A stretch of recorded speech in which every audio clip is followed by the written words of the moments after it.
that introduction to what Symphony does. George, would you like to take the stage and tell us a bit about Epsilon and your particular role there? Sure. Thank you very much. Good afternoon, everybody. Epsilon is a service provider operating globally. We're currently operating in over 60 locations and providing managed services specifically for international projects.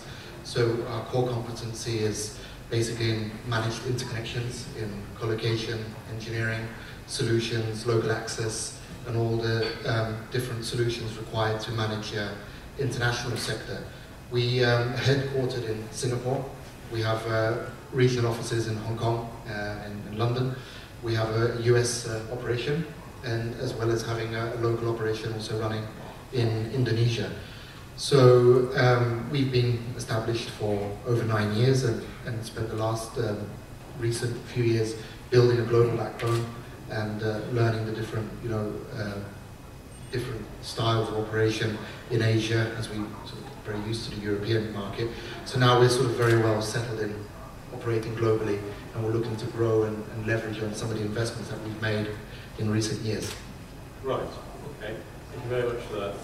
And you're the Chief Technology Officer, so when it works, it's all your praise comes to you, and when it doesn't work, all the brickbats. That's right, yeah. No, I started with the founder of the group many years ago, so I spend my time now doing more the development of the architecture and global platforms and providing support for the engineering teams. We're also looking ahead. There's quite a lot of exciting times and interesting topics being raised right now, especially with the move of business services to carry Ethernet, especially with the movement towards 100G accelerating. This is all providing a lot of topics for interconnection and how to remain competitive in a world of declining margins, increasing growth, and trying to stay ahead of the movements. So me and my team spend a lot of time evaluating those changes, as well as providing the support for the day-to-day platforms that we're running. So Crown Paul was saying how he was perhaps the local partner for some of the global mesh networks, because you've got the local capabilities within Thailand and you're expanding that into the surrounding countries. So your business model works very much on working with other companies and partnership. Yes. Is Epsilon looking at partnering or rolling out your own people into different geographies, or is it a mixture of the two? Yeah, especially now that we're operating globally, we have certainly got a lot more experience with partnering. As part of our business, we have to deploy switching and local metro equipment that interconnects all our long-haul and international pieces. In APAC, that is clearly a trend where you cannot do that yourself. There's a lot of risk on regulatory and purchasing license and partner selection. So it's actually impossible to operate much of a telecoms network unless you partner with someone in this area. Of course, in Europe and in the US, it's slightly different. There you can own and operate infrastructure probably a bit more freely without the burdens associated with the aforementioned.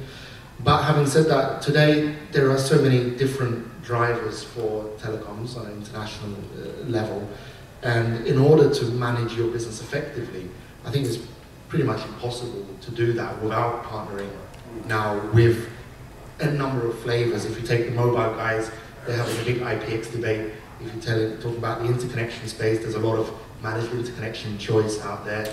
When you talk about cloud, that is now again a movement towards IT services being pushed into managed services. So actually, if you look at the whole sector across mobile, fixed, and sort of content and hosting, they are all outsourced plays, more or less, in one way or other. The important thing is to find the right one that suits your business. I guess that's always the difficulty with outsourcing. Yes, yes. Campbell, would you like to talk about how you look at evaluating potential partners? Because you've got an attractive proposition within the region, but potentially there are many global players or even regional players who I'm sure would like to partner with you to get access into the geography you provide. but will you partner with anybody, or do you do some evaluation to choose who's the right partner? We still believe in neutrality strategy, which we like to implement open access more philosophy. Now we are new player in the market. We cannot justify who should be our preferred partner yet so far. So we like to talk to anyone. We love to talk to anyone because we actually worked with them before as a local last mile provider in Thailand. So we know we have a lot of friends in Thailand. Even they are global telecom operators, but they have present representative office in Thailand to serve their customer located in Thailand. So we know of them. But now we expand the service to interconnect the surrounding countries. We will talk to anyone. After discussion or conversation, we know that they have different interests. Each of them, they have different interests, different strength, different weakness. So when start conversation, more and more we realize how we pick up our partner, but still we like to keep our door open to anyone. But maybe for different interests. That's the way we develop our partner with the growth partners.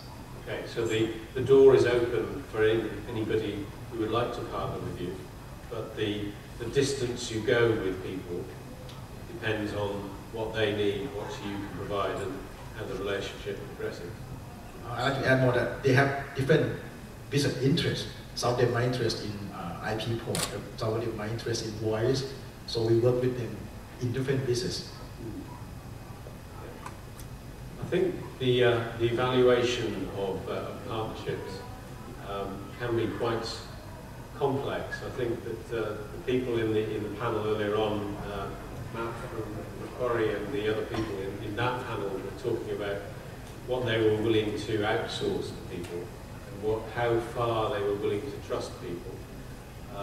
That there has to be a certain decision made. You have to commit to a partnership because it's hopefully going to be a long-term relationship, I guess.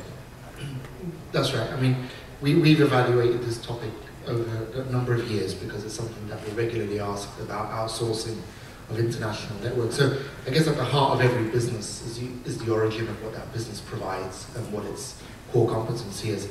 It's obviously you can't outsource your core business because that's the value that you bring to the business. But when you look at specifically from the work we've done, is things like interconnection, collocation, hosting, local access services. They're not very often a core part of somebody's business, but they form a core part, for example, for our business. And when we do partner selection, we always look very much at, and we, of course we operate with a number of partners because we're operating in many different buildings around the world and providing solutions to different types of carriers. We always look at what is the core competency of that provider. Do they come from a specific type of origin? Are they originally a fiber company, or originally a software services company, or are they originally engineering skill? And I guess that underlines and underpins the drive for that business. And if that competency matches correctly, then it's something you can probably feel comfortable to outsource because you know there's no conflict, and there's a win-win approach, that should hopefully cement into a long-term partnership. So that's something from our point of view that we consider important when choosing partners. What is the core competency of the partner? And presumably both of you have got to do some continuing re-evaluation of the partnership. Is it continuing to bring the benefits? Are the company strategies still heading in a similar direction? Or do you need perhaps to choose a different partner for a particular aspect of the business? I mean, that's the difficulty. Yeah, I mean, today it's no challenge. It's no great secret that we're all challenged to grow. I think in every telecom network right now, everyone's evaluating growth of some description in order to stay ahead of the current trends, which is the declining price sector but an increasing volume. So the difficulty for suppliers is to maintain their edge and to continue to grow with the customer need. We especially see more recently now a lot of price pressure So that is revisiting a lot of scope and wider agreements. And I guess people have to understand in this sector right now, with the movement of technologies very much to IP and outsource type operations, that it's important to replace, not just to get into a price war, but to replace the discussion with real value that is intrinsic to both carriers or to both of the parties going forward.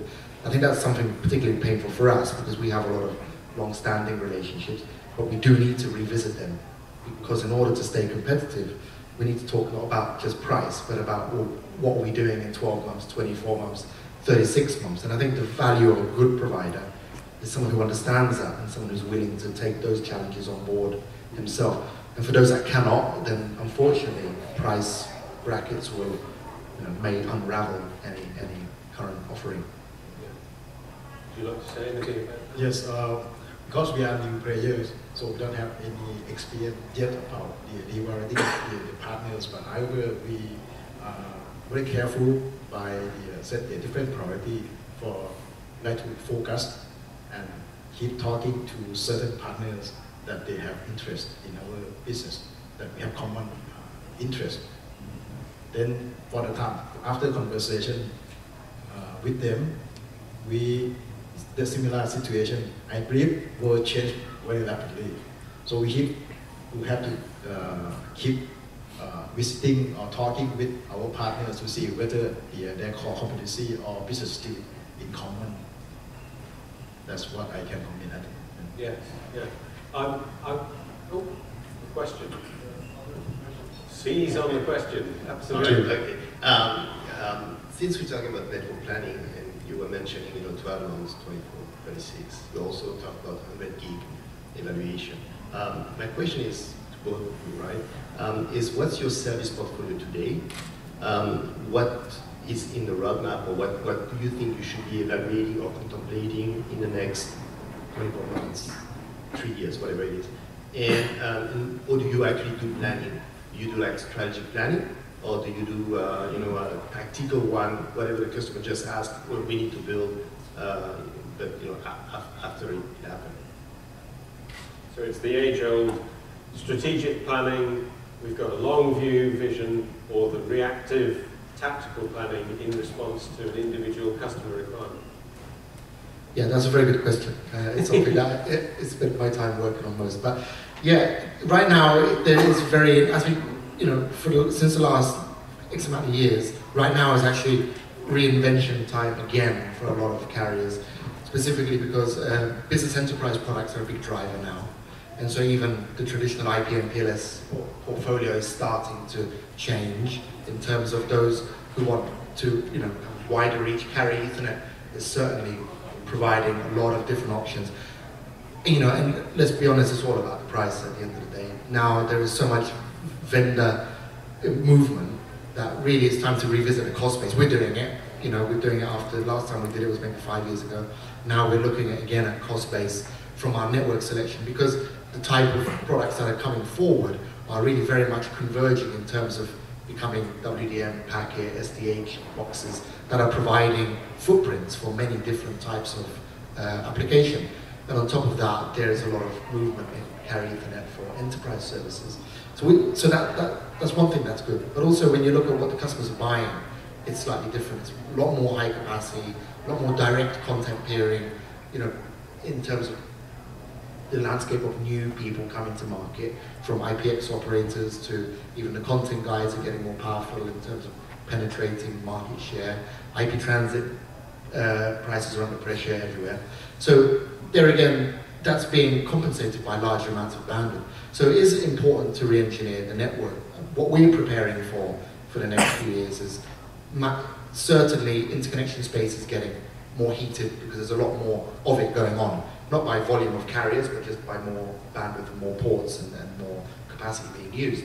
So for us to stay ahead of the game, we really need to have the smallest operating footprint with the most bang for buck. And that normally that is meaning that for a lot of us, terabit switching and these type of activities are coming to the forefront because some of the current vendor lines are not scaling. So the vendors know that. I think Q4 of this year, 100G is really starting to make lot more price advantage. And currently we're seeing somewhere around about 8 or 9 times 10G pricing. It's dropping to about 6 times for the end of this year. So for some of us, there's a lot of changes on network, but it's just to convince the CFOs to release the cash because everyone is worried about that right now. So if we can get past that hurdle and keep servicing the customer segment, I think the next few years create an opportunity for us to really break into some of the things that have been long talked about but have been slowly adopted. And in Symphony, how much of your planning is strategic planning? You said which countries you're hoping to go into, but how much of that is the priorities change because of particular customer requirements? Can you ask him? You said you had plans to expand into other countries, to expand your reach. You could say, on Thursday the 14th of October we will do this. You could set that plan like a Soviet-style 5-year plan. We will stick to that plan whatever happens. Or you could say, actually, more of our business is coming from Myanmar or is coming from Cambodia. So we'll change our priorities and move somewhere else first. Put it this way, we have some kind of hybrid type of the planning. Definitely from certain market, we already have enough information. Of course, we have different plan like Cambodia or Malaysia. Regarding Myanmar and Laos, they are very interesting market, but we need to collect more information about the market. So we cannot put definite plan or definite deployment schedule that when we can introduce service in those countries. So it's kind of hybrid. Yeah. It's the old consultant's response. It depends. We still don't have enough information to determine the definite plan yet. Yeah.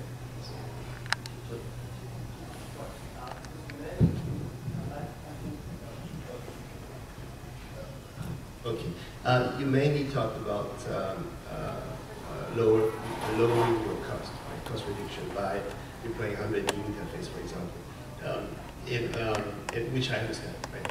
But what about new revenue generation through new services, and what do you have in mind that you should deploy or you should at least investigate?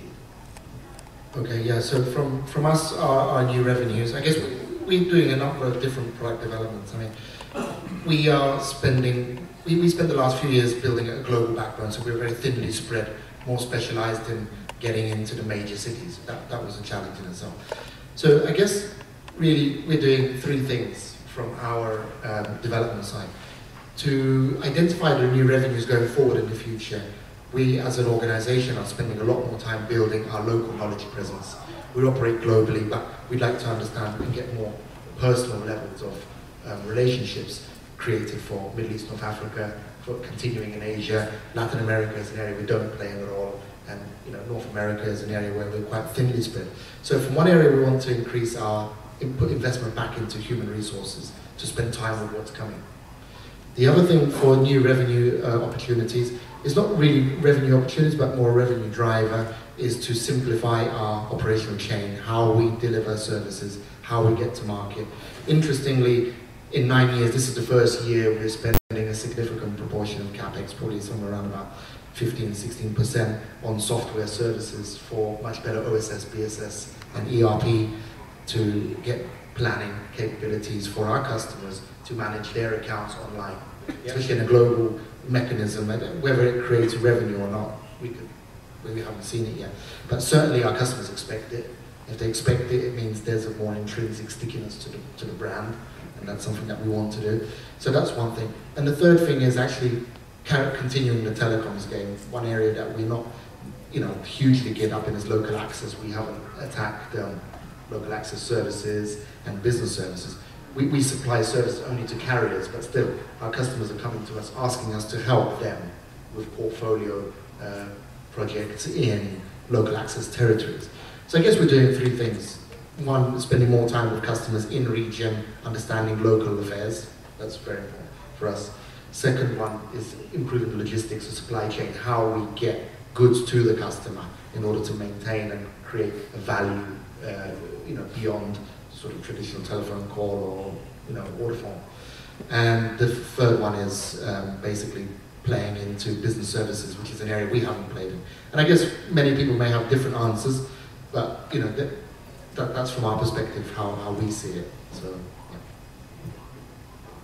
yeah. I think that the local presence is increasingly important, particularly I would suggest in Southeast Asia.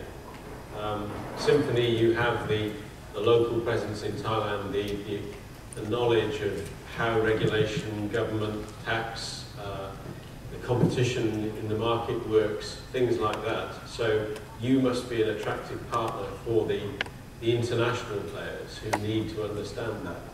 And you're sort of on the other end of that, looking for how do I gain that local expertise in all the countries where I want to go to.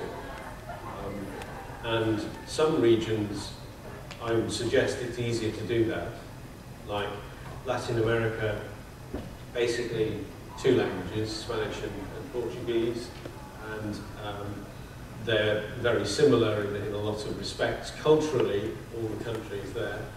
But you look at Africa, look at the Middle East, look at Southeast Asia, and every country is very different in terms of politics, in terms of regulation, in terms of ownership, and the influences. So I guess that's where having the local partner is really key. So presumably Symphony, you sell your capabilities to the big players by saying, we know all about this country and this region, and we can help you, Mr. AT&T, Mr. Verizon, Mr.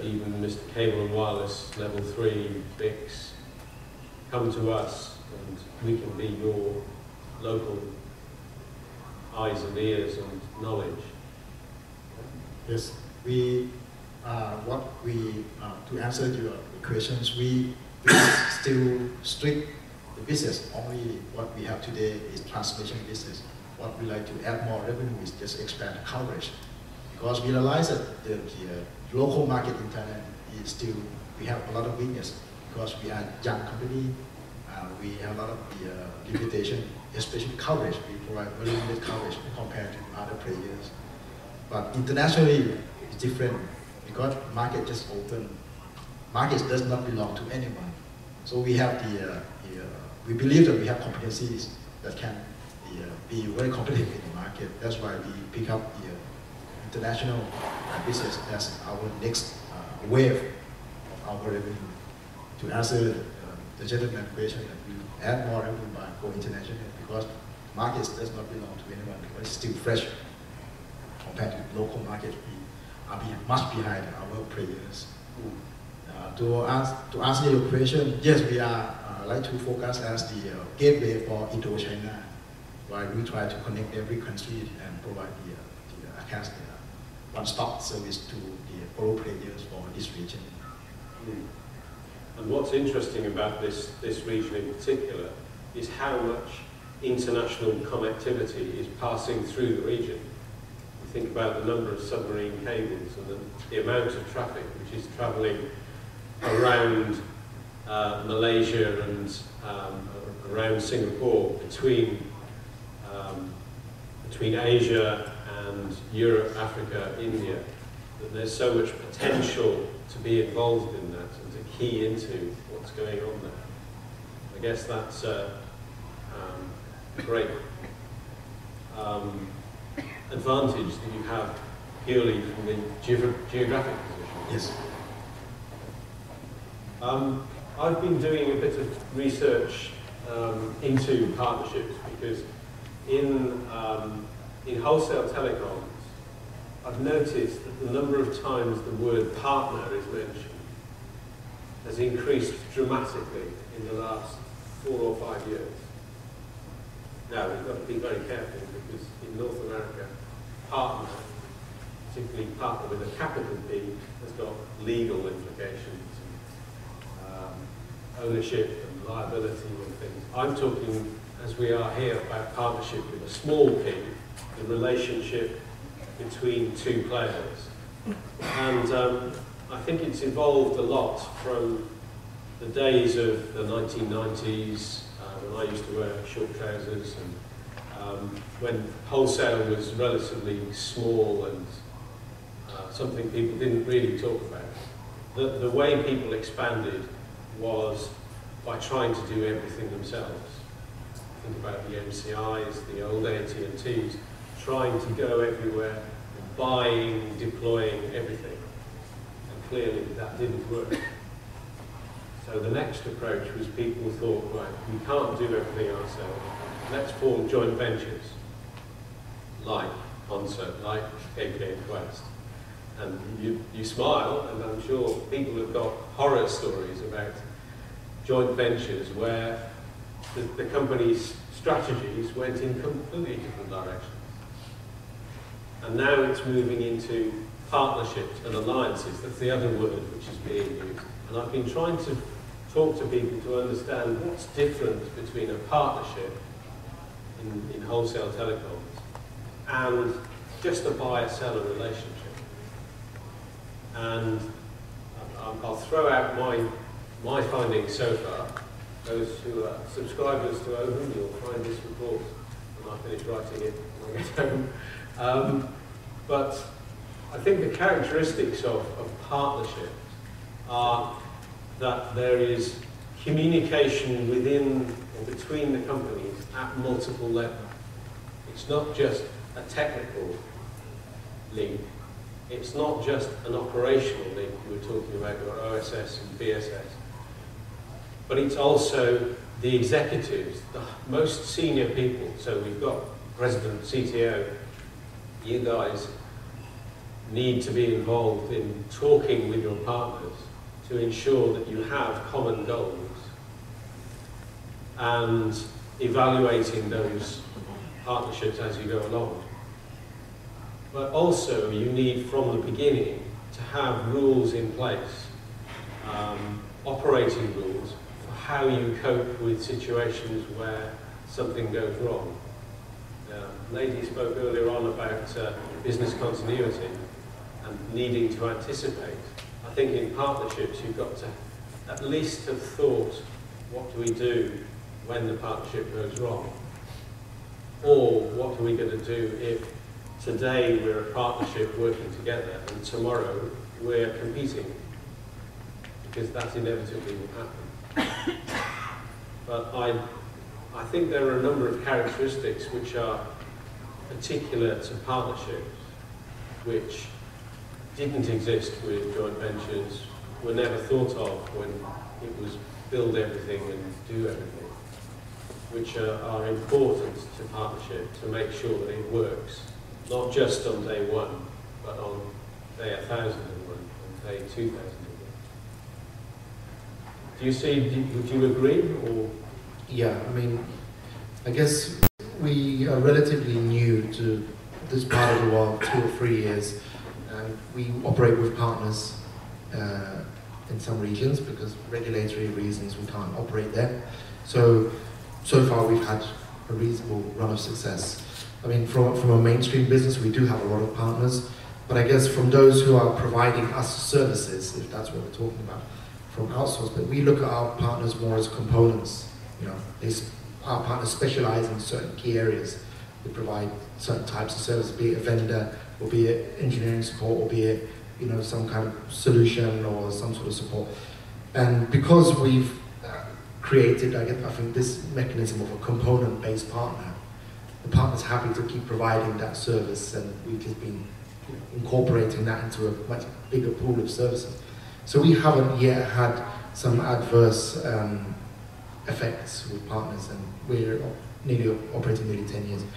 I guess one thing that you did mention earlier was that transparency across organization. That is something that we always have cared about. Not that there is a specific group within the company that exclusively control that partner relationship.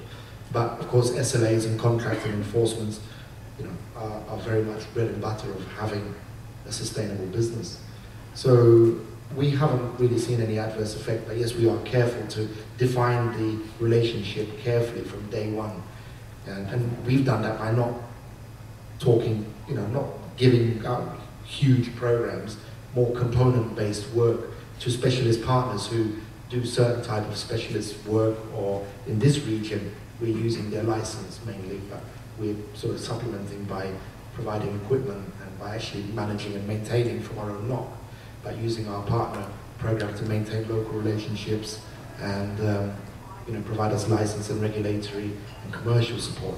So we have ways to mitigate the effects of an adverse relationship by having a vested interest in the partnership. And maybe because you've got those relationships which are continuous and ongoing, that heads off, that avoids some of these problems which have hit JVs and other business models. You avoid that happening because you anticipate the problem just through communication all the time. Yeah, I think we have to set the definition, the expectations out from day one. And in the case where we're partnering for network, we tend to offload it by having some control of services, either by vested interest on the equipment or by some sort of investments in there to keep the balance healthy. Do you have any? Yes, I'd like to share the partnership experience in local market in Thailand. Regarding international, we are relatively new, so we cannot make any comment yet. But we have been doing business in wholesale model for almost 10 years. Our situation is quite unique because only so far Symphony is only neutral carrier in Thailand. So our relationship is kind of one too many. We have many service providers, our business partner already partnership by working closely. At the same time, our partners, they have a lot of carriers that they can work. They might pick up or choose us in certain case or certain customer because we have limited coverage. Wherever we have coverage, they always prefer to subscribe our service because we are neutral, we do not have any business conflict with them. But many cases that we cannot provide them the service. So what I like to share that what maintain our relationship with our business partner is we have trust to each other. We must have trust in each other, very long-term relationship. Whenever that we lose the trust, then some problem will come up. A lot of questions will come up. Sometimes they question about our business direction, even because now we are only network provider. We don't provide any ISP service or any Wi-Fi service. But when we start to introduce some new business, new model, which might have some kind of new service that move forward in that area into their business area, they might doubt whether we still neutral or we become the competitor or threat to them. So what I do emphasize is trust is very meaningful and very important. Our management has to be very consistent in keep our policy of neutrality, which means reflect to the trust between the company. Regarding partnership, we might have different form or different level or degree of relationship. For certain case, we might join them to help them outsource by using by using our core competency. We are very strong or very good in running the transmission operation. We achieve great assembly. They might have interest to do some business out of our area, but what they like to do, they hire us to provide them outsource. So there are different kinds of the relationship between partners. It depends on their business plan and whether we can share the business competency between the companies or among the companies. That's good. Do we have any questions, comments, arguments from our wonderful audience? Another gentleman.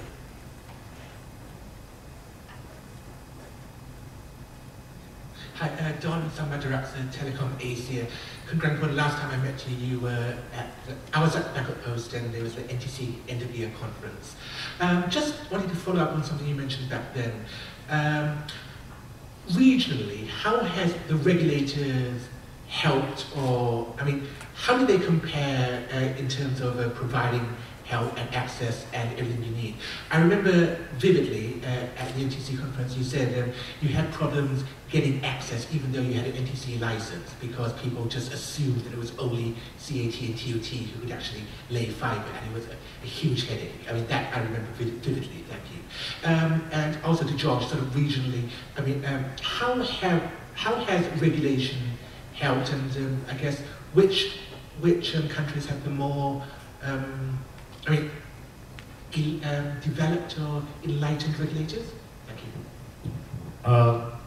If I understand your question correctly, you're talking about right-of-way in the first question. Thank you for asking. This still kind of big obstacle for telecom operators in Thailand. This only applies in Thailand. So, for your information, telecommunication industry has been liberalized only about less than 10 years. There is new regulatory body called National Broadcast and Telecommunication Commission, which is just recently appointed. There was another body called NTC before, National Telecommunication Commission. That body already dissolved by the former constitution. Now they have the new one as called NBTC, and just recently appointed. They are learning how to run the telecommunication business. So the lack of a way is kind of very strategic issue for wildlife operator, because we need right way to lay the cables. In the past, in the history of Thailand, only two organizations called CAT and TOT have the right to lay the cable anywhere. All governing bodies recognize this is the two bodies that can lay the cable. I asked, now NBTC, they are working hard and harder.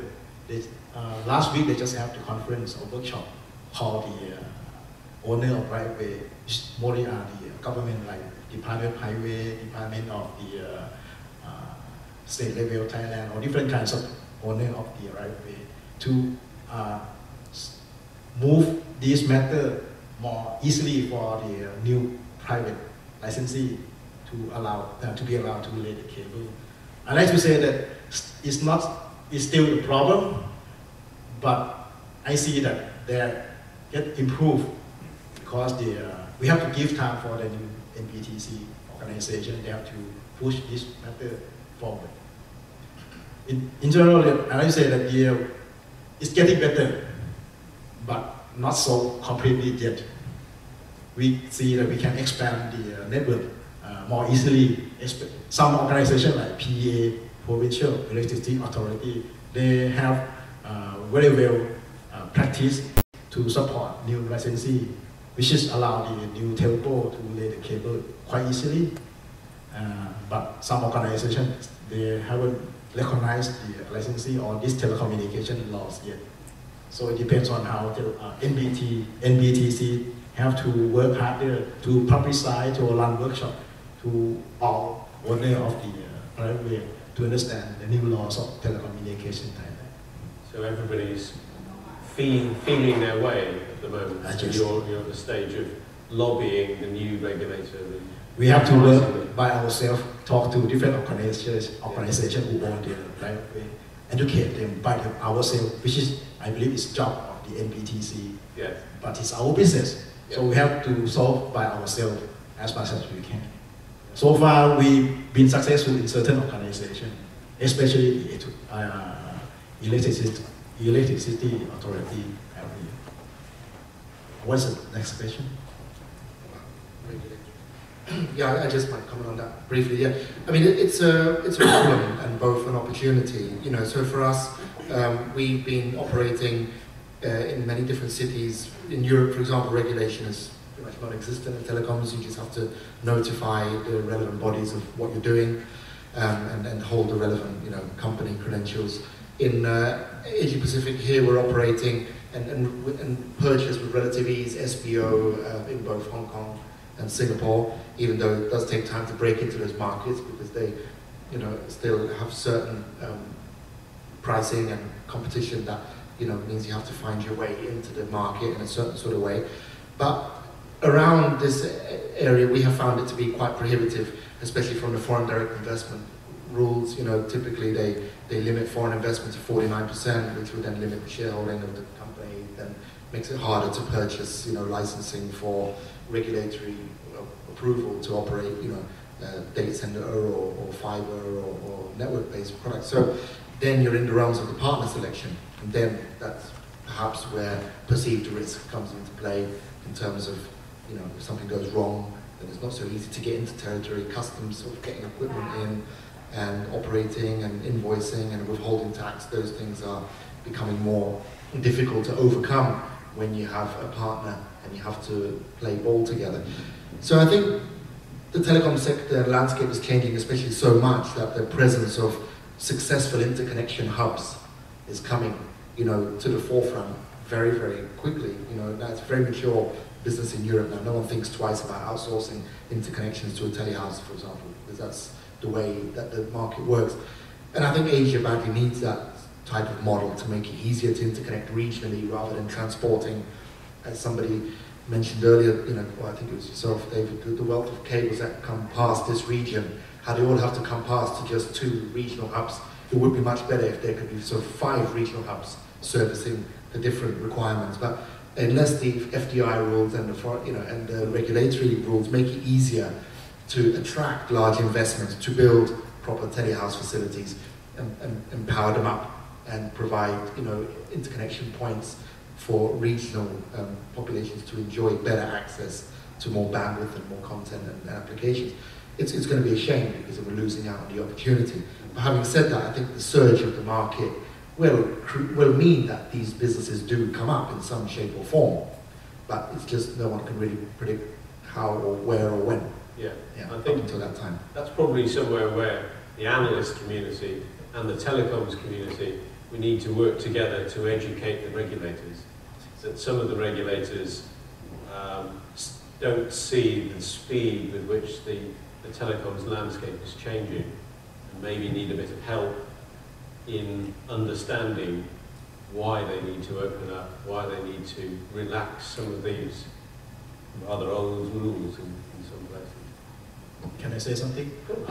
Regarding NBTC, they realized that now that we have AEC coming in year 2015.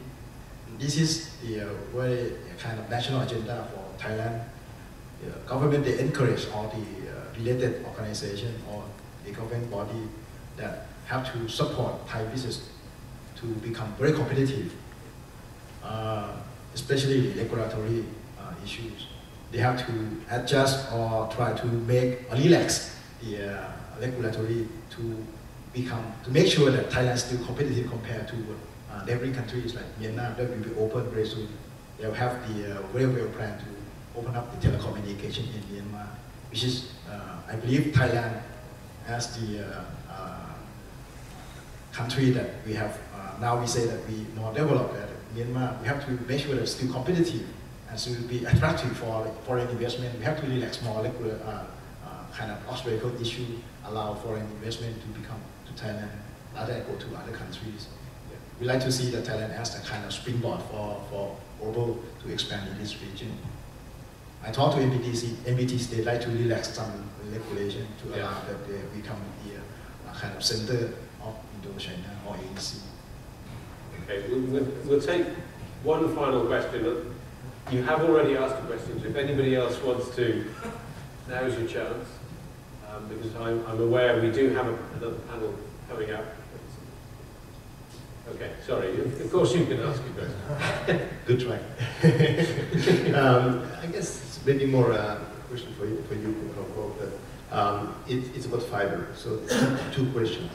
The first question is, do you deploy fiber more in the air or in the ground, and why?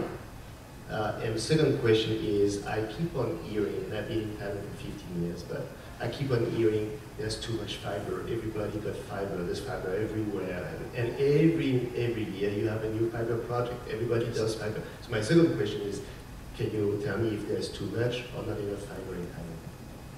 I answer your first question. We mostly install fiber aerial. Reason why is we don't have good city planning yet. It's very costly to put underground. Of course, it's very safe, but it's very costly. It's good in the case that we have good city planning. You see that we have a lot of construction on keep going in Bangkok, because today we have only a few lanes of road, but in the next couple of years they have expand because we have more traffic. We cannot move cable very often, it's very costly. That's why we prefer to put the fiber in aerial. But the way we can achieve very high salary because we deploy link topology by good equipment that we have partner like Hitachi from Japan that deploy us very good link topology. What is another question? I don't understand clearly. I was saying that you keep on hearing in Thailand, everybody says there's too much fiber. That this fiber is available everywhere. Yes. And my question is it really true? What's your view on that? Because every year you have TOTUs in your fiber project, you have CATUs in your fiber project, you're deploying fiber. Yes. GTAC is doing it, True is doing it. Yes. So what's the reality? There is still yes. Everyone competing construction in off fiber because we don't have the proper business model, which is I encourage NBTC to consider the way they issue the license. In the past, by the organization called NTC, they issued the license by, they believe in the free competition. They issue by size of the license, size of the company, like type 1, type 2, and type 3. But there is no separate function. The type 3 is big company, can compete with the type 1 is small company. You can imagine how very small company can compete or competitive with compared to the big company or incumbent. I encourage NBTC to adopt the new trend of the way to issue license by called separate functional separation, like Singapore or elsewhere are doing. You issue by called the net go or go. This is the way it can maintain the real competition and still create new creativity of new business. So at the moment, yes, exactly the same. They still keep constructing the cable as your question. But I believe in the future, now I learned that the NBTC, they're considering to issue called infrastructure license, which they might bring to the, in the future that we might not have the redundant investment. But at the moment, it's still yes. Hopefully in the future, it's no. Thank you. Okay, I think on that note, we'll wrap up this panel. And I'll say thank you very much indeed to both my guests and to two sources of questions in the audience. I really appreciate it. So you can hear some voices other than just the three of us up here. But I think it's been quite an enlightening and interesting discussion. So thank you very much indeed, gentlemen. Thank you very much.